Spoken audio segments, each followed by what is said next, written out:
Hello, my fiscal challenge friends. I want to give you a few tips as you prepare for this year's competition. Your task is to stabilize the debt to GDP ratio over a long-term 30-year planning horizon. Is that a difficult task? We need a benchmark in order to determine what we have to do and where we're expecting it to go so that we can tilt the ship in a direction of sustainability. For that purpose, there's no better place to go than the Congressional Budget Office. I want to share a screen and take you to their website. All right, so this is the CBO. Tons of data, tons of great analysis. I want you to go to Topics, and then Budget, and then Long-Term Budget Analysis. And what you see over here is the 2022 Long-Term Budget Outlook. There's a history of these. There's also some data in there. I want to focus on this 2022 Long-Term Budget Outlook so you can set a groundwork for what would be inside of there. Open it up and you see several chapters of information. I won't go through all of it now, but let's look at a summary over here. Now, just to set the stage, deficits, primary and net interest, over a 30-year planning horizon. You see it goes out all the way to 2052 as we're sitting right now, and you can see that deficit growing and growing and growing. Accumulations of the deficit turn into debt, and that's growing and growing and growing, expected to reach around 175, 180% by the end of this 30-year planning horizon at 2052.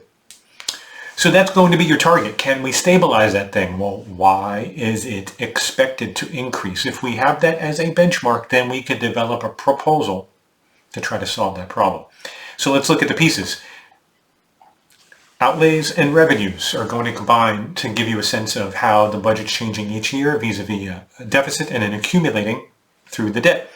Outlays in the blue, revenues in the green. Outlays are expected to continue to rise, revenues relatively stable. Higher outlays, same revenue growth, and you get an increase in deficit and debt. Where are the outlays growing the most? So 1, 2, 3, 4, 5, 6 total projected in the top left, and you can see expected to rise as a percent of GDP up to 30% or so. In each of these gray shaded areas are that total, and the new bluish greenish ones are the particular item: net interest, health, Social Security, other, discretionary. Look at the level and the change. Level and the change. In terms of level, healthcare is and will be among the biggest. Discretionary is and will continue to be among the biggest. Net interest, small, but growing the fastest. That's where outlays are growing. As you're developing a proposal, we need to know where so we could tweak policies. So if that's the outlays, what about the revenues? Similar type of setup here. Total projected revenues, around 20% expected to stay there. The gray shaded regions on each of these are going to be that total. The green areas are for benchmarks.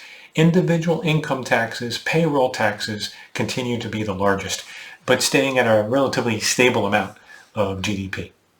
So again, what I want you to do is take a look at the long-term basis. What is the deficit projection? Use it as a benchmark and then dig down to the details so that you can develop your plans. Hope that helps. Good luck.